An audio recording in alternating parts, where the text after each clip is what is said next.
the confidence of those who appointed him that he could continue in his position. I think that Phil Hogan's position now, to my mind, is untenable, given that the current government, the Taoiseach, the leader of the Green Party, have said that they have no confidence in him. It's 2.5 minutes past 7. News Talk Weather. Thanks to the AA. For our lowest car insurance price guaranteed, go online to the aa.ie. Mostly dry early on tonight, but showers developing in the west later and spreading to most areas, heaviest in Munster. There's a status yellow warning for rain for the southern half of the country. Overnight lows of 9 to 12 degrees. And now you're up to date on News Talk.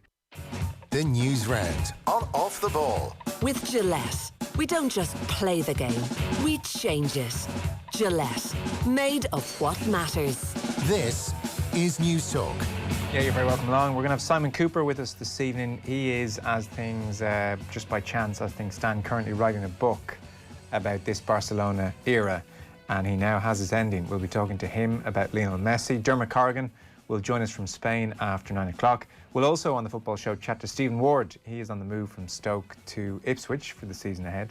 Now 35 years of age and still very hungry to keep playing. He's with Ipswich for the season ahead. Plus, Wednesday night rugby, Liam Toland will join us to discuss the Aviva Stadium Interpros, which continue at the weekend. 53106 is the text number. We're at Off the Ball on Twitter. Richie McCormick, hello to you.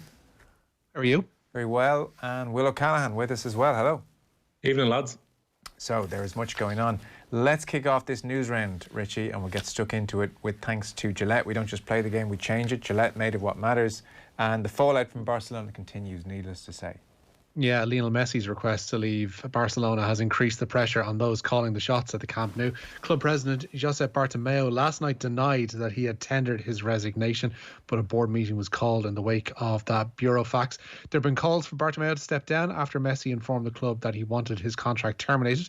The Argentines cited a clause that allows him to leave for free at the end of a season, but Barcelona have told Messi that they want him to stay. On this morning's OTB AM, Graham Hunter told the lads that Messi almost certainly has his mind made up to go. I don't really see how they imagine that they can keep Leo Messi if he maintains his stated desire to leave. The idea of him maybe being stripped to the captaincy, maybe being unhappy, doing the bare minimum for the club, refusing to do any marketing or advertising duties. I don't think he's capable of staying at the club and then not giving everything in matches, but what kind of presence is that? Would Koeman tolerate Messi not speaking to him and just doing his job? It's next to unimaginable that Barcelona can force him to stay and do it healthily. Therefore, although the battle lines are completely drawn at the moment, that Barcelona's saying, you're not leaving, and Messi saying, I'm going, there has to be another way. And, I think it'd be foolish of me to say that there's absolutely no way, given all that we've learned about football in our working careers, to say that there's no way that this decision could be rescinded or the situation could change so seismically that Messi views the club and the training atmosphere differently. To say that's impossible would be wrong. But the bank of it at the moment is that he forces his way out, that he's known, when he sent this registered delivery letter yesterday, he's known where he wants to go. Well, of course it's possibly stays, but as Graham says, it's very unlikely. Yeah, I mean, the fact that he sent that communication back to the club by registered post was to ensure that there was no chance the directors or Bartomeu would be able to turn around and say that they were unaware of Messi's intentions. And at this stage, I felt for their sporting director this afternoon, who had to field the press because Bartomeu wasn't speaking at the unveiling of Trincão, their new Portuguese signing. And he said that he expects Lionel Messi to be at training next week. The club will endeavour to do everything possible to try and keep Leo Messi. And he said there was no instinct of the club trying to go to court to try and ensure that he stays. Outside pressure, though, is coming in on Bartomeu a lot. There were supporters who staged a protest late last night outside the Nou Camp calling for his removal. Former President Juan Laporta has come out today and called on the entire board to step down. And 2 or 3 of the presidential candidates have been speaking about the Messi situation, and they've asked for the elections of next March and April to be brought forward to happen immediately and for Bartomeu to step down. Font, who's been particularly vocal, he was the one who mentioned Xavi coming in no matter what happens next season and that Ronald Koeman would be removed. He was quick to say today that if Messi is is to have any kind of U-turn, it is entirely based on Bartomeu stepping down. So the reports in the Argentine press and some of the Spanish press today suggest that Jorge Messi, his father and agent, is already in Manchester to speak to Manchester City, would indicate, as Graham Hunter said there, it would take a seismic change in situation for Messi to have a U-turn at the last minute. Yeah, a total unravelling of Barcelona, which is not surprising, really. I mean, this is the last thread to be pulled, given the way the club has built themselves increasingly around Messi. Understandably so, but now that he's going, I mean, it's the final gory end to this era, and it's a complete rebuild starting over. Take a step back from all this and look what's happening. In any normal case, it's a player saying that they want to leave, and the chain of events that is setting in motion is the potential toppling of the board. Now, whether or not that board is popular or not, or whether or not it's performed to the best of its abilities over the course of the 5 years, is enough evidence to say that it hasn't. But this shouldn't be the case for any normal functioning football club, and people who support Barcelona should be worried by this chain of events, because, as I mentioned last night, it does not matter how good he is. You do not build a team around a 33-year-old. They are selling off and looking to get rid of pretty much everybody around him who is operating in a senior capacity within the playing squad, whether that's Luis Suarez, Antoine Griezmann mightn't be that popular there at the minute. There are others that, Arturo Vidal, Ivan Rakitic, there are two more that could probably go this summer too. So they are still finding themselves in a position where they're building around Lionel Messi. He's 33. I know he's very, very good, but there is no long-term plan, be it from Koeman, you could probably set him to one side for a moment, but definitely from the board, to suggest that they want to go forward properly with this club. If he does decide to go, and if he is deciding to go, if they can get a fee for him, I think all the better for them. But if he does want to go, they're better off rid. It just shows, though, I mean, it is really tricky in many ways to have the greatest player of all time in your team, especially as he ages and gets more powerful. It is I mean, there are many benefits for sure, but it's not without its complications. Like, to think that even by 2017, the club are so beholden to him that they have to pay him €100 million per year, which is what, 40-50% more than anybody on the team is getting remotely close to. And not only that, he is so powerful he can insert a clause whereby if at any stage I send a fax to say before 10th of June each season that I want to leave, not only can I absolutely leave, but I'm leaving not for 20 million or 30 million or some marked down fee. I'm leaving for nothing. I'm leaving for nothing at my choosing. And it's it's amazing and also completely understandable that the club had to look at each other and go, well, it's Lionel Messi. What are we going to do? We got to sign it. Deal. But there are smaller versions of this dotted around Europe at the minute. We only have to look, down the road in Madrid at Gareth Bale. The structure of football and European football at the moment is so inherently broken that you have a very small number of players who in the past 5, 6 years, 10 years maybe, engineered themselves into massive contracts at huge clubs. Now, time comes for any player when that contract is no longer viable or that player isn't performing to the capacity that they once were, and that, situations have to be looked for elsewhere, be it by the player or by the club. But we've seen with Bale that there's nowhere else for him to go because there's nowhere else to match his wages. In the case of Messi now, there are a very limited number of clubs dotted around the world that could potentially offer him what he wants to get in terms of a monthly or an annual salary. And there are more, like when time comes for Neymar to move on from PSG, and it will, where is he going to go? Because there's nowhere else that's going to match his money, and his main aim will be to see that money is maintained, and Kylian Mbappe will be the same. And we're finding ourselves with these big fish swimming in a very, very decreasing pond, and it's happening year by year, and it's not the best look for European football across the board. Harry Maguire then, what's the latest? Yeah, Harry Maguire says Manchester United say that he's been granted a full retrial over his assault and attempted bribery charges in Greece. United have announced that his appeal has been accepted, meaning he'll be tried in a more senior court. In effect as well, it expunges the conviction that was announced yesterday. He avoided jail after being found guilty of numerous offences on Mykonos. It was a 21-month and 10-day suspended sentence. However, he was withdrawn last night from the England squad for their Nations League games next month with Iceland and Denmark. That despite earlier in the day the fulsome praise from his manager Gareth Southgate. Did you deliberately squeeze in the use of the word fulsome there? I may have done. The word of the week. The word that's been massively misused this week as well. Well, that's the point. Everybody's very keen to point. Was it correct there? Was it correct there? Yes, I think. Depends on your perspective, I Richie. think I think you were I being can see what you particularly did there. clever, yeah. Yeah, I can see what you did there. So that's interesting. Maguire's going to go back. There's going to be a full trial will at a more senior court. Yesterday's thing did feel a little bit wishy-washy, rushed. There was Pat Nevin used the phrase "something doesn't smell right" about this whole case yesterday. Harry Maguire could easily have accepted this, moved on, and be done with it. Clearly, he doesn't want to do that. So, on the upside, he gets the chance to clear his name properly. The downside, Harry's going to have to deal with this now for however long this all takes, presumably weeks and months.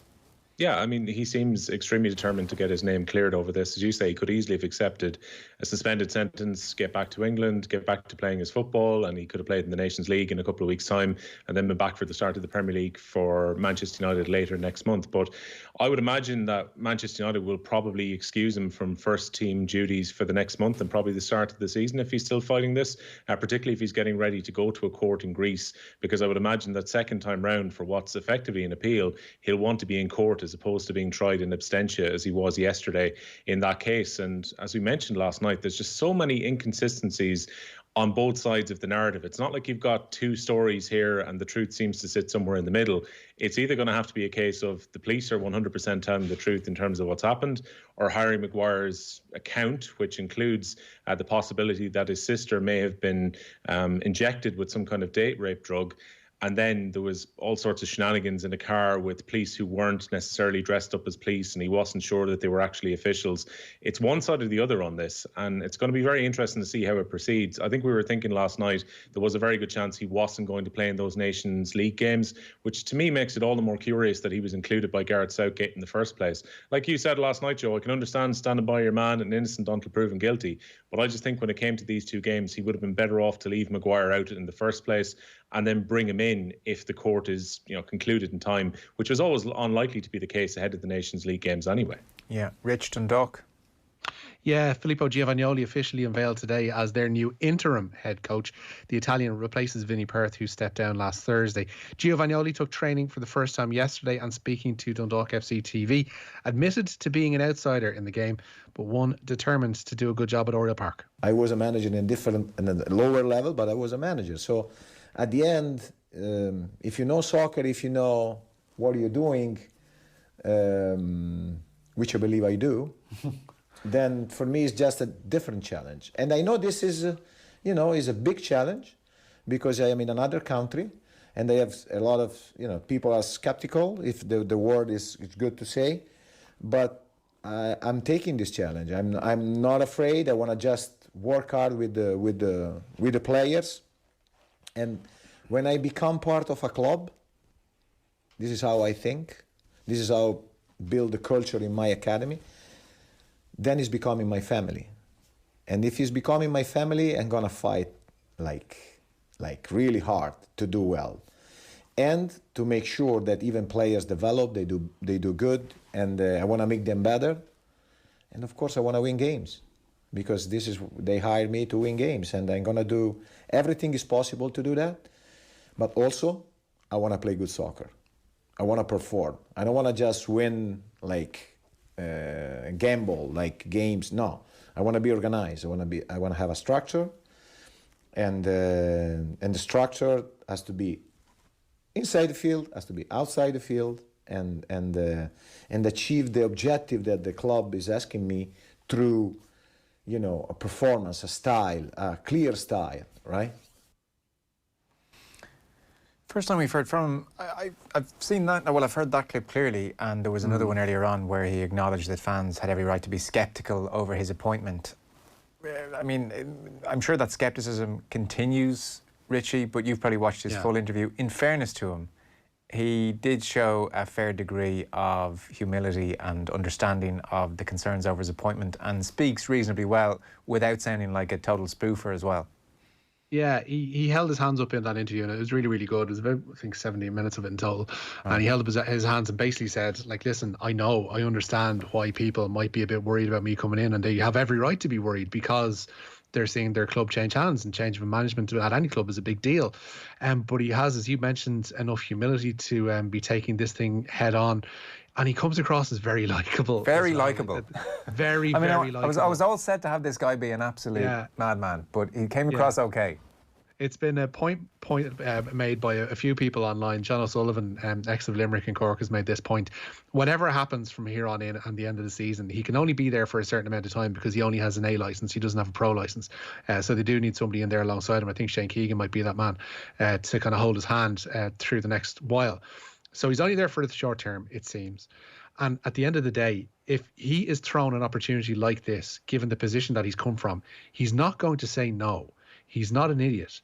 But in the same instance, he doesn't deserve to take the rap if this does go wrong, per se. It's Peak Six and the people behind Dundalk that if it does go wrong, and, you know, from their point of view, touch wood and all that kind of stuff, it actually goes right for them and this all works out, and we look like fools for calling them into question in 6 months' time. But if it does go wrong, I don't think it's his fault. He can only be admired for taking on such a job at such short notice in a completely alien foreign country to him, and in a situation that's not the best. And he's watched everybody like John Gill and Vinnie Perth walk out on the club who brought them so much success over the last 18 months.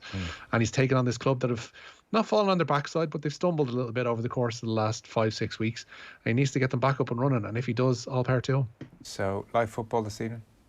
Yeah, Celtic in second qualifying round action in the Champions League tonight. They welcome Hungarian champions Ferencváros to Parkhead, where kickoff is at 7:45. As Celtic boss Neil Lennon knows that they'll be a few steps above Ferencváros, last week's opponents of KO Reykjavik. You know, physically, athletically, tactically, you know, quality-wise, you know, Ferencváros are a big step up. And like I said, you know, they negotiated the tie against Djurgården very comfortably, and that wasn't an easy thing to do. And, you know, looking at the Europa League results last season, they never lost a game away from home in the group to, you know, Espanyol, Ludogorets, CSKA Moscow. So they know how to travel. So that's what lies ahead of us. It's going to be a difficult tie. Starting 11's in for this one, and the bad news for Celtic fans is no Odsonne Edouard involved tonight. The French striker not even in the squad. It appears he's injured, but Celtic line out with a starting 11 of Vasilis Barkas, Hatem El Hamed, Christopher Julien, Christopher Ayer and Greg Taylor across the back four, Scott Brown, Callum McGregor in midfield, James Forrest, Ryan Christie and Mohamed El Yunusi in front of them, and Olivier Ncham up front. And kickoff is at 7:45. Also semi-final night in the Women's Champions League. There's a 7 o'clock kickoff in Bilbao. The all-French affair. It's Paris Saint-Germain women nil, Lyon nil, Wolfsburg await in the final after they beat Barcelona last night. So Michael Obafemi then? Yeah, he's been named in the Republic of Ireland under-21 squad for a training camp. The Southampton striker, as we know, tweeted his surprise on Monday of being excluded from the senior squad for the Nations League games upcoming in September. His club teammates at Southampton, Will Smallbone and Will Ferry, received their first call-ups at this level. Watford's Ryan Cassidy and St Pat's defender Luke McNally were also called upon for the first time by manager Jim Crawford. The 25-man panel will hold a 4-day get-together in Northern Ireland from August 31st. It's taking place there to avoid quarantining, and Crawford's side have important Euro qualifiers with Italy, Iceland and Luxembourg to come in October and November, hopefully en route to a first ever European Championship final appearance for the 21s. Yeah, absolutely. Chelsea, meanwhile, they are spending money. Yeah, serious money. And Chelsea completing the signing today of Leicester City left-back Ben Chilwell. It's believed the 23-year-old has cost Chelsea £50 million. He's Chelsea's third major signing of the summer, following the captures of Hakim Ziyech and Timo Werner. Deals remain on the bubble for Thiago Silva and Kai Havertz. But Chilwell says Chelsea boss Frank Lampard made a convincing case to leave Leicester. You know, obviously wanted to play for a massive club. That's what everyone wants for their whole career. But, you know, talking to Frank before I came was one of the main reasons that I wanted to come. You know, he instilled a lot of confidence in me, told me how much the system suits the way I play, and just seemed like a really, good guy that you can talk about stuff away from football. And I think that's, very important for a young player, a manager that you can get on with and talk to stuff about. And then also, he's very keen on young players, and, you've seen that since he's been here, talking to him was a massive reason for me wanting to come. It would feel, Will, like the season coming up very shortly will decide a lot when it comes to Frank Lampard. His detractors last year said his achievements were completely overblown, but his defenders always had the defence. They had lost Eden Hazard, they had the transfer ban. He was effectively bringing through a bunch of young players, so what he had done was absolutely fantastic. Well, we'll find out this year. He has spent cash and spent lots of it, especially if they get Havertz as well.